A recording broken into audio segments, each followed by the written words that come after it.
राधे राधे, जय श्री कृष्ण, हरिओम। बंशीधरम तोत्रधरम नमामि मनोहरम मोहहरम च कृष्णम मालाधरम धर्मधुरम धरं च पर्तस्य सारथ्यकरं च देवं कर्तव्यदीक्षां च समत्वशिक्षां ज्ञानस्य भिक्षां शरणागतिं च ददाति गीता करुणाद्रभूता कृष्णेन गीता जगतो हिताय। श्रीमद् भगवद गीता जी अध्याय 13 और श्लोक 15।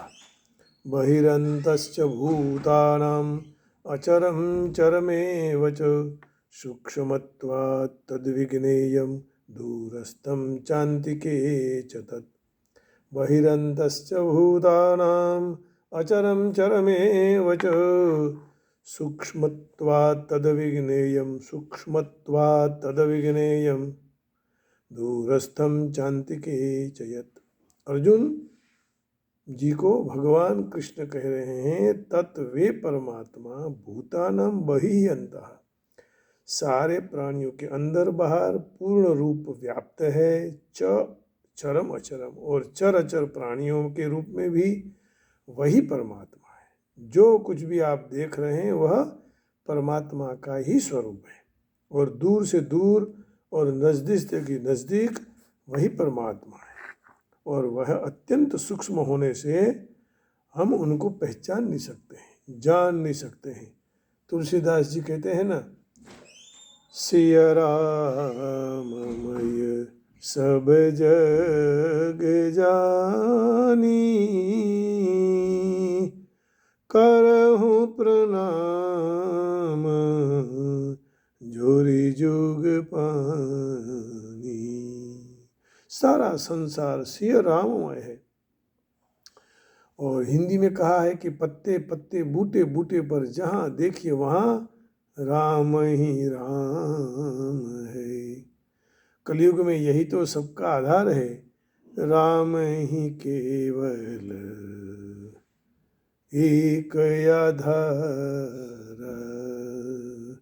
सुमिरी सुमिरी नर उतरहि पारा,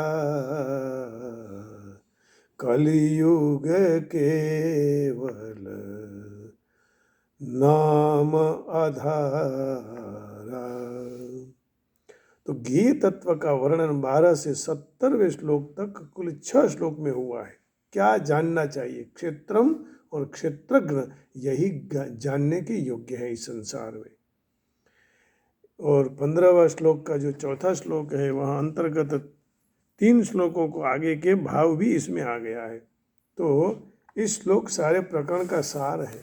बहिरन्तश्च भूतानाम् अचरम चरमेव च।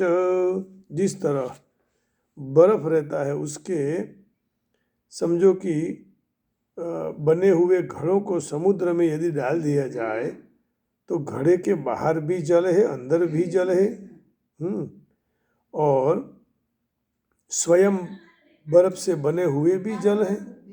इस तरह सारे चर अचर प्राणियों के बाहर भी परमात्मा है, अंदर भी परमात्मा है। कहीं भी आप देखेंगे सब जगह परमात्मा ही है। तो वह स्वयं परमात्मा ही है, परमात्मा का स्वरूप है। इसका तात्पर्य ये हुआ कि जिस तरह घड़ों में जल के सिवाय और कुछ नहीं है, उसी तरह सर्व कुछ भी जल ही जल है। इसी तरह संसार में परमात्मा के सिवाय और कोई भी तत्व नहीं है, अर्थात सब कुछ परमात्मा परमात्मा ही है। इसी बात को भगवान ने महात्माओं की दृष्टि से कहा, बहूनां जन्मनामन्ते ज्ञानवान् मां प्रपद्यते, वासुदेवः सर्वमिति स महात्मा सुदुर्लभः। वासुदेवः सर्वमिति स महात्मा सुदुर्लभः। माने सब वासुदेव ही हैं। जैसे कहा है ना, आप किसी को भी नमस्कार करो तो अंत में कहा जाता है वासुदेव जी के चरणों में, भगवान कृष्ण के चरणों में। जैसे पर्वत से, आकाश से, बादलों से गिरा हुआ जल पर्वत पर गिरता है और पर्वत से फिर वह जल बहता हुआ नदियों में, छोटी छोटी नदियों में, निर्झरों में, और फिर वह सारा जल समुद्र में एक हो जाता है। उसी तरह हम सब बहते हुए इस संसार के सागर में से तैरते हुए अंत में यदि उनका नाम लेते हैं, उन्हीं के रास्ते पे चलते हैं, तो भगवान को प्राप्त हो जाते हैं। बहूनां जन्मनां अन्ते ज्ञानवान् मां प्रपद्यते वासुदेवः सर्वमिति स महात्मा सुदुर्लभः। कई जन्मों के बाद अंतिम जन्म में मनुष्य जन्म, सर्व कहीं वासुदेव है, ऐसे भाव से जो ज्ञानी मुझे भजते हैं, मेरे शरण में आते हैं, ऐसे महात्मा दुर्लभ हैं। तो दुर्लभ महात्मा यदि मिल जाए तो उनको भगवान मिलेंगे, भगवान की प्राप्ति होगी। तो वासुदेव सर्वमिति ये मानना चाहिए, क्योंकि कई जन्म में भटकते हुए हम यहाँ आए हैं। अब तो स्वीकार कर लो कि सब कुछ परमात्मा ही है। तपाम्यहमहं वर्षं निगृह्णाम्युत्सृजामि च अमृतं चैव मृत्युश्च सदसच्चाहमर्जुन। हे अर्जुन, संसार के हित के लिए सूर्य के रूप में मैं ही तपता हूँ और जल को ग्रहण मैं ही करता हूँ, फिर वही जल को मैं ही वर्षा के रूप में बरसाता हूँ। और क्या कहूँ, अमृत और मृत्यु, सत असत भी मैं ही हूँ। यदि किसी का जन्म हुआ तो भी मैं हूँ, और किसी का मृत्यु हो गया तो वो भी मैं ही हूँ। इसलिए कहते हैं ना, गीता जी कहती है कि रोना नहीं चाहिए। जो चले जाते हैं उनके पीछे केवल भजन के सिवाय, सत्संग के सिवाय और कोई रास्ता नहीं। दूरस्थम चांतिके चतत, कोई वस्तु दूर या नजीक होना दृष्टि से कहते हैं हम। स्थलकृत, कालकृत, वस्तुकृत, परमात्मा तीनों दृष्टि से दूर में दूर है, दूर से भी दूर है, और नजदीक से भी नजदीक है। आप जो देख रहे हैं सब परमात्मा ही है। नजदीक के नजदीक स्थल में वही परमात्मा है। तो पहले में भी परमात्मा थे और अंत में भी परमात्मा रहेंगे। अभी भी परमात्मा है, सारी वस्तुओं के पहले भी परमात्मा थे, वस्तुओं के अंत में भी परमात्मा है, वस्तुओं के रूप में भी परमात्मा है। उत्पत्ति, विनाशशील पदार्थों का संग्रह, सुख भोग की इच्छा करने वाले के लिए परमात्मा तत्वतः नजदीक होते हुए भी दूर है। हम भोग में जब पड़ जाते हैं तो परमात्मा दूर हो जाते हैं, परंतु केवल परमात्मा के सन्मुख हैं, क्योंकि वो परमात्मा के नजदीक हैं। इसलिए साधक सांसारिक भोग और संग्रह की इच्छा का त्याग कर केवल परमात्मा की प्राप्ति का अभिलाषा जागृत करनी चाहिए। परमात्मा प्राप्ति की उत्कट अभिलाषा होते ही परमात्मा की प्राप्ति होती है, अर्थात परमात्मा के साथ नित्य योग का अनुभव हो जाता है। सूक्ष्मत्वात् तद विज्ञेयम, सूक्ष्मत्वात् तद विज्ञेयम। यह परमात्मा अत्यंत सूक्ष्म होने से इंद्रियां और अंतःकरण का विषय नहीं है। इसलिए तो भगवान ने अर्जुन को दिव्य दृष्टि दी थी। ये चर्म चक्षु से परमात्मा के दर्शन नहीं हो पाते, क्योंकि वो इंद्रियों का विषय है और भगवान इंद्रियों का विषय नहीं है। परमात्मा उनकी पकड़ में नहीं आते हैं। अब प्रश्न उठता है कि जब यदि जाने ही नहीं जाते हैं तो फिर उनका अभाव कैसे होता है ना? नहीं, उनका अभाव कभी भी नहीं है। जिस तरह परमाणु के रूप में जड़ सूक्ष्म होने से आँख से नहीं देख सकते हैं, परंतु न दिखाई देते हुए भी उसका अभाव तो नहीं है। जैसे वायु दिखाई नहीं देता है, लेकिन वायु का अभाव थोड़ी है। जैसे दूध में मक्खन है, छाछ है, घी है, लेकिन दिखाई नहीं देता है, तो उसका अभाव थोड़ी है। तो जल परमाणु के रूप आकाश में है, स्थूल बनते उसके बिंदु बनते हैं और फिर थोड़े थोड़े ओले बन जाते हैं, तो उसी के रूप में दिखने लगते हैं। इसी तरह परमात्मा अत्यंत सूक्ष्म होने से इंद्रियां, मन, बुद्धि आदि के द्वारा हम नहीं जान सकते हैं, क्योंकि वह उनसे पर है, अतीत है। जीवों के अज्ञान के कारण परमात्मा हम लोग परमात्मा को जान नहीं सकते हैं। जैसे कहीं कहीं श्रीमद् भगवद गीता शब्द लिखा हुआ है, वह पढ़ा लिखा नहीं, उसको तो केवल वह अक्षर ही दिखाई देंगे, और जो पढ़ा लिखा है उसको देखा ही देगा श्रीमद् भगवद गीता। तो संस्कृत पढ़े हुए शब्द कई धातु से बने हैं। इसका अर्थ क्या होता है, यह समझ वो समझने लग जाता है। गीता जी का मनन करने वाले गीता के गहरे भाव को समझने लग जाते हैं।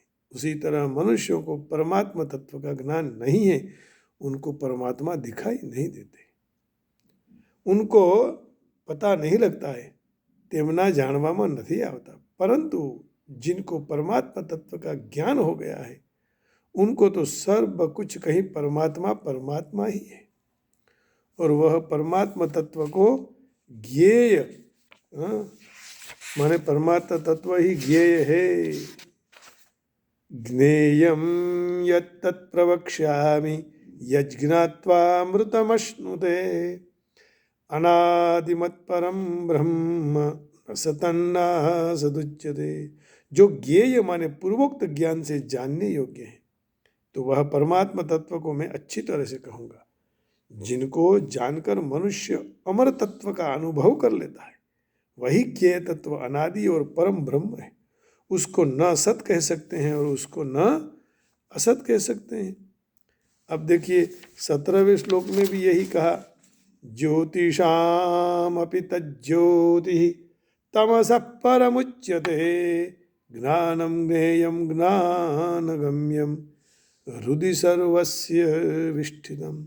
वही परमात्मा संपूर्ण ज्योतियों के भी ज्योति हैं, अज्ञान से अत्यंत पर हैं, ज्ञान स्वरूप हैं, जानने योग्य हैं, तत्व ज्ञान से प्राप्त करने योग्य, सबके हृदय में वह बैठे हुए हैं। भगवान खुद कहते हैं, सर्वस्य चाहम हृदि सन्निविष्टो मत्त स्मृतिर्ज्ञानमपोहनञ्च वेदैश्च सर्वैरहमेव वेद्यो वेदान्तकृद् वेदविदेव चाहम्। मैं ही सबके हृदय में बैठा हूँ। तो सबका यही, इसी से तो चल रहा है, तो उसको अविज्ञेय भी कहा है। इसका तात्पर्य यही है कि अपने द्वारा ही जाना जा सकता है, किसी के द्वारा नहीं, इसलिए उसको ज्ञेय भी कहा है। इंद्रियां, मन, बुद्धि आदि के द्वारा नहीं जान सकते हैं, नहीं जाना जा सकता है, इसलिए उसको अविज्ञेय कहा। न विज्ञेयम इति अविज्ञेयम। सर्वत्र परिपूर्ण परमात्मा को जानने के लिए आवश्यक साधक परमात्मा को सर्वत्र परिपूर्ण मान लेना चाहिए, तब तो उसका काम होता है। और हमारे सिवाय भगवान के, हम तो सामान्य है, परमात्मा के अंश हैं, ईश्वर के सिवाय कोई पूर्ण नहीं है। बहिरन्तश्च भूतानां अचरं चरमेव च सूक्ष्मत्वात् तद्विज्ञेयं दूरस्थं चान्तिके च तत्।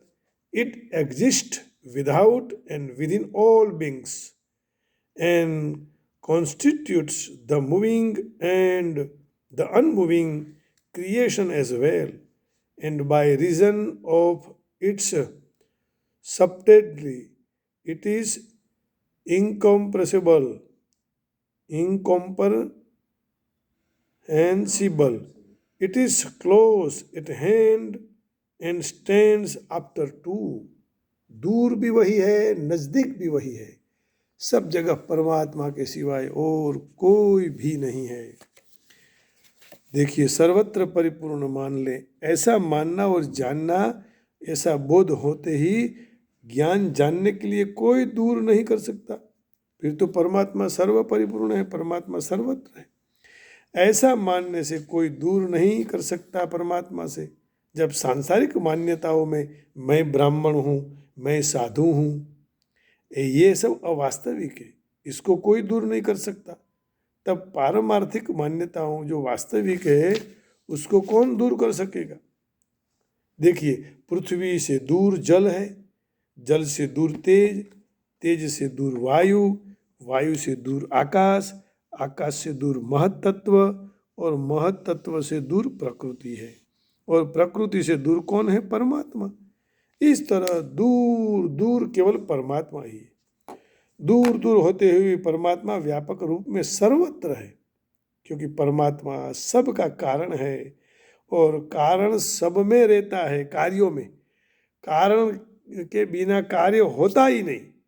दूध नहीं है तो मक्खन हो ही नहीं सकता, मक्खन नहीं होता तो घी नहीं हो सकता। कार्य कारण, कार्य कारण, कार्य कारण, एक दूसरे के कार्य कारण है।